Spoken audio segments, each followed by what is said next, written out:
әдебиеттегі іскерлік феномен. 19 ғасырдың екінші жартысынан бастап қазақ әдебиетінде заман талабына орай іскерлік, кәсіпкерлік, қазіргі заман тілімен айтсақ, бизнес мәселелер көтеріле бастайды.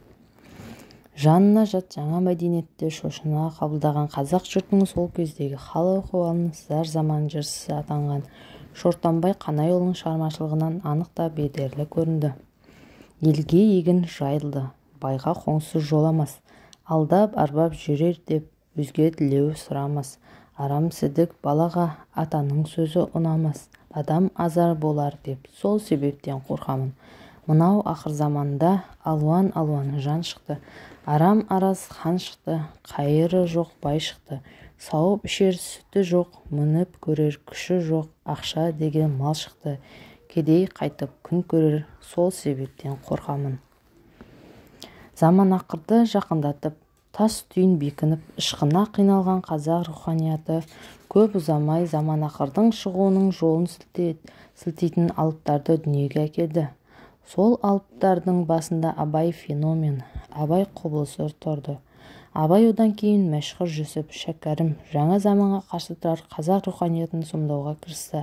Олардың шығармашылықтарында заман ақырдың күйден гөрі жасампаз еңбекке, ғылым білімге шақыру басым түсіп жатты. Замана тынысын дәл аңдаған Мәшһүр Жүсіп, ғылым біл, жұмыс істе, оған серік, жарлыға мал, бұл ғылым байға көрік, ғылым білім өнерсіз қадірсізді, өлік біл, оны жан деп білме тірік дейді. Келеді қиын заман, тар жол, тайғақ кешуде жүріп ақ халықты болашақ әлеуетін, күш қуатын, өмір сүру формаларын сомдап береді. Абай сенбе жұртқа тұрса да қанша мақтап, әуре етеді ішіне қулық сақтап, өзіңе сен өзіңді алып шығар, еңбегіңмен ақылың екі жақтап, өзіңді сенгіштіктен әуре етпе, құмарпаз боп мақтанды қуып кетпе, жұртпен бірге өзіңді қосалдасып, салпылдап сағым қуған бойыңа еппе, қайғы келсе қарсы тұр құлай берме, қызық келсе қызықпа оңға ерме, жүрегіңе сүңгіде түбін көзде, сонан тапқан шын асыл тастай көрме. Отаршылдық бір халықтың бір халыққа бодан болуы адамзат тарихындағы ең ауыр кезең болып саналады. Отаршылдық ол өзге халықты езіп жаныштап, өзіңе басбайлық құл ету. Түптің түбінде оны барлық елдік халықтық нәрінен айырып, еліне, жеріне иелік етуді көздейді. Осындай алмақайып кезеңде фаталистік тағдырға, жазынышқа мойынсыну эсхатологиялық ақзамандық көңіл-күйдің орын алуы да заңдылық. Осындай сана иелері жыраулы қазақ әдебиетінде болашақты болжаған көптеген толғаулар қалдырды. Кезінде көмекей әулие атанған бұқар жырау отаршылық феномен жан дүниесімен сезе білді. Қазақ халқының басына төнген нәубетті дәл болжай білген. Көргендікпен отарланған халықтың жанында диагнозын дәл қойған Бұқар бабамыз күн батыста бір дұшпан, ақырды шығар сол тұстан, өзі сары, көзі көп, бастығының аты боп, күн шығысқа қарайды, шашын алмай тарайды, құдайды білмес діні жоқ, жамандықты міні жоқ. Затсыз тексіз жөн кәпір, аузы басы жүн кәпір, жаяулап келер жұртыңа, жағалы шекпен кигізіп, балды май жағар ұртыңа, жемқорларға жем беріп, азды көпке теңгеріп, ел қамын айтқан жақсына, сөйлетпей ұрар ұртына.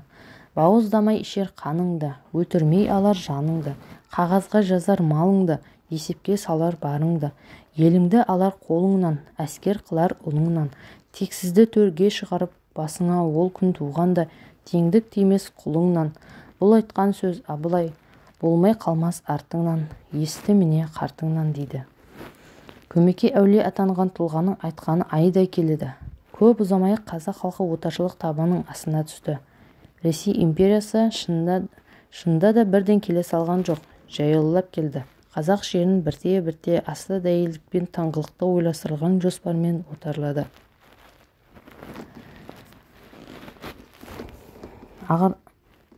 Абай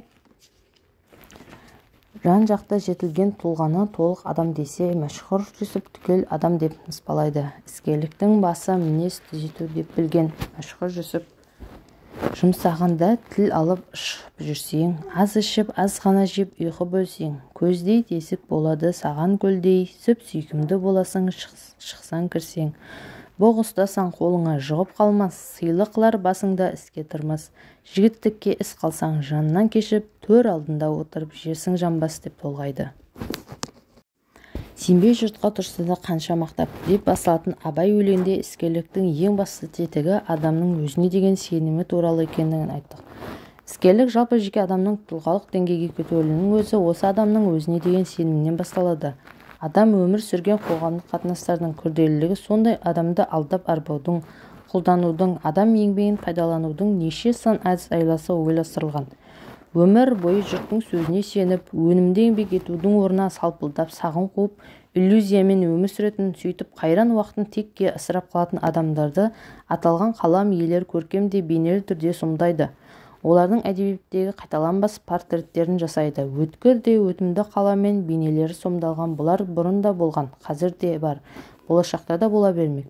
Ондай қоғамның санасы жетілмеген, тобырлық деңгейден аса алмаған қоғамның болашақ жоқ екені тағы да рас. Қазақ әдебиетінің асыл үлгілерін сана сарабынан көңіл көзінен өткізе отырып, шеберлікпен жасалған бейнелерді қабылдай отырып, біз жұмсақ емес, қатты, қайратты адамдарды жасампаз образдарға кездесеміз. Тек сондай адамдардың ғана қолынан іс келетінін кәміл аңдаймыз. Көрінгенге жем болып, керек кезінде жоқ деп айтуға дәрмені жетпей отыр. Орынсыз жұмсақтық, көңілшектік танытқан адамдардың да образы біз сөз етіп отырған әдебиет өкілдерінің шығармашылығында баршылық. Даналықтың көзі, дүниеге қарасының эталоны халық танымы орынсыз жұмсақтық танытқан адамды жақтырмайды.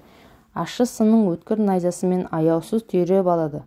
Жетесізге жетерліктей қылып, ақылы бар ғибрат алатындай қылып, жұмсақ ағаш құртқа жем, жұмсақ адам жұртқа жем деп пікір етеді. Іскерліктің тағы бір алтын тетігі сырға беріктік, ауызға ие бол. Ел аузында Алланың шайтанынан адамның шайтаны күшті деген сөз бар. Әй, мен үйтейін деп жатырмын, бүйтейін деп жатырмын деп алдын ала жар салып, арақ айтып семіз шықпай, бүкіл бастаған ісі құрдымға кететін адамдардың да көркемдік бейнесі әдебиетімізде жасалған. Адам психологиясын жетік білетін қалам иелері бұл келеңсіз құбылыстың себебін де көрсетіп береді. Оның басты себебі алға ұмтылған адамға шын тілекші, тілеулес адамның аз болатындығы. Жұрт өзінен қара үзіп жаңа бастаманы қолға алған адамды қалайда жолынан тайдырып, бетінен қайтаруға тырысады. Ал тәуекелсіз, талапсыз мал табылмас деп көңілін бекіткен өзімен өзі күресіп, бойындағы бар әлсіздігін, күмәні мен күдігін ауыздықтап бел шешкен адамға біреумен ақылдасу әмәнді сәтсіздік әкелері анық. Іскерліктің осы алтын қағидасын әдебиетті ту етіп көтерген, бейнелі сөз бен астарлы мағынаны шебер ұштастыра білген сөз зергері Мәшһүр Жүсіп, нәпсіңді атқа мінгізбе өлеңде бұл туралы. Тіл алсаң қол қысқартып, тіл ұзартпа, ауыр жүк асқар таудай мойның артпа. Дұшпан біліп қоймасын сырды десең, жанкүйер досыңа да сырыңды айтпа дейді. Қоғамдық тобырлық сананың тұлғалық санаға алып шығатында осы екі нәрсе, еңбек пен ақыл. Құдай қарғайын десе ақылыңды алады дейді тағы да қазақ мақалы. Осы еңбек пен ақыл адамы екі жағынан демеп, қараңғылықтан жарыққа, кедейліктен байлыққа алып шығады. Алдау мен арбауға көнгіш жетілмегі сана иесі адамшылықтың, кісіліктің биігіне де алып шығатын осы еңбек пен ақылдың алыптары жасаған көркем бейнесі. Қазақтың бағынан халық көшпеліктен отаршылыққа ауыса шағында дүниеге Абай сынды перзент келді. Келді де ескі мен жаңаның ортасында ғұмыр кешіп, халықтың жарамсыз болып қалған ғұрыптарын аяусыз ревизия жүргізді. Ендігі жерде бізге өлшем Абай. Ал Абай не дейді? Құлақ түрелік. Қуанбаңдар жастыққа, елерме күлкі мастыққа. Көзің қайда жетеді достық пенен қастыққа. Құрбыңнан қызық дегенін сөз екен деп апшықпа. Адалдан тапқан тиынды салды сақта қапшыққа. Қолдағыңды қорғап бақ, мал арзан деп аптықпа. Сыпайы жүрде шары ойлы, даңғойлықтан қаптықпа. Бет алды жанға бой салма, қорлық жүрмес сақтыққа. 55-те біздағы сенсер адам таптықпа. Арсыз құмар болғандар опыр-топыр шақшыққа. Түспей жүрме көрдің бе жалаң жолаң тақтыққа. Шында да артық кемі жоқ. Осы өлеңмен-ақ Абай қазақтың өмір сүру тәртібінің көркемдік бейнесін жасап, еңбек негіздерінің, еңбек этикасының негіздерін қалап тұрған жоқ па? Біз көргеннен-ақ байқармыз, Абайдың еңбек этикасы өте қатал, анау-мынау бұлталақты көтермейді. Баяғы қазақтың қара өлеңінде ендеше дүние өтеді, қолынан оймақсыздың ине өтеді. Барыңда оралыңның ойна да күл, түбінде бұл жалғанның кім жетеді деген көңілсіз күй әсте сезілмейді. Келесі бір туған әдебиетімізде үнемі көтеріліп отыратын іскерліктің алтын заңдылықтарының бір үнемшілдік. Халық даналығы тиыннан теңге құралады. Тарта жесең тай қалар, қоя жесең қой қалар, қоймай жесең мен қалар деп ежеден-ақ іскерліктің, бизнестің басты заңы үнемшілдік екенін айтып отырған. Сондай өлеңдердің бірі де бірегей шаруа мен ысырап деп аталады. Аты айтып тұрғандай, ақын бұл өлеңде сахараны жайлаған ысырапшылдықтың бейнелі де өткір тілмен шенейді. Қайтер еді жігіттер, тым қымбатты кимесек, мақтан үшін борышты үсті-үстіне үймесек, қаладағы байлардың ыңғайына билесек, аяғында қайтеміз банкрот болып күйресек.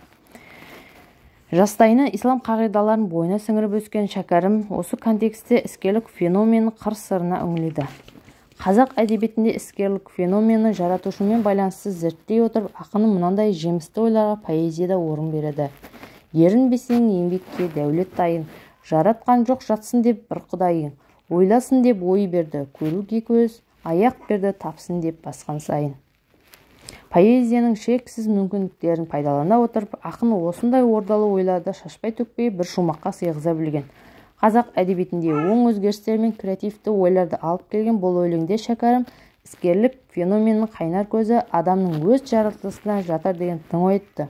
Әрине, шәкәрімге дейін бұл мәселе қазақ әдебиетіне мүлдем қарастырылмады деген ойдан мүлдем аулақпыз десе де, ақын шығармашылығында бұл ойлар концептуалды түрде берілуімен ерекшеленеді. Адамның барлық бітімі жаратылысы еңбек үшін, іскерлік үшін жаралған деген ой негізгі ұстын ретінде ұсынылды. Өз жаратылысын білмей, өзін-өзі танымай, сары уайымға салған адамға ақын өз өлеңімен дем береді. Үйде отырып салғанмен сары уайым, тілегенің тұрама саған дайын, жүріп тұрып ойланып істеп көрсең, харекеттің білесің сонда жайын. Шәкәрім іскерлікті харекет деп атайды. Біз күнделікті синоним ретінде қолданып жүрген әрекет, харекет екеуі де арабшадан енген сөздер. Десе де Абай, Мәшһүр, Жүсіп, Шәкәрім шығармаларында бұл екі сөздің farқы ажыратылады. Екі сөздің мағынасында туыстығы болғанымен мәндік айырмасының бар екенін көріңіз. Бұл ажырату термин жасау жұмысы бірінші рет қазақ әдебиетінде Абайдың сабырсыз, арсыз, еріншек деп басталатын өлеңде беріледі. Қу тілменен құтыртып, кетер бір күн отыртып, қызмет қылған кісісін құртуға тияды, қылып жүрген өнері. Харекеті әрекет, өзің баған антұрған, кімге ойлайды берекет. Абай қулық, сұмдық жолында жұмсалған адамның іс-қимылын әрекет, ал ізгілік жолына жұмсалған тіршілік жолындағы күресті харекет деп атайды. Орысшаға аударып болсақ, үш ғұлама ақынның әрекет деп жүргенін действие, ал харекеті деятельность. Сайып келгені осы кезеңдегі іскерлік қазақ халқының Ресей патшаның әкімшілігіне, оның озбыр отарлау саясатына елеулі қарсылықтың формасы ретінде көрініс берді. Және де осы келелі де кешенді күресте Абай, Мәшһүр, Жүсіп, Шәкәрім әдебиеттері ерекше орын алған шығармашылығының маңызы да айрықша.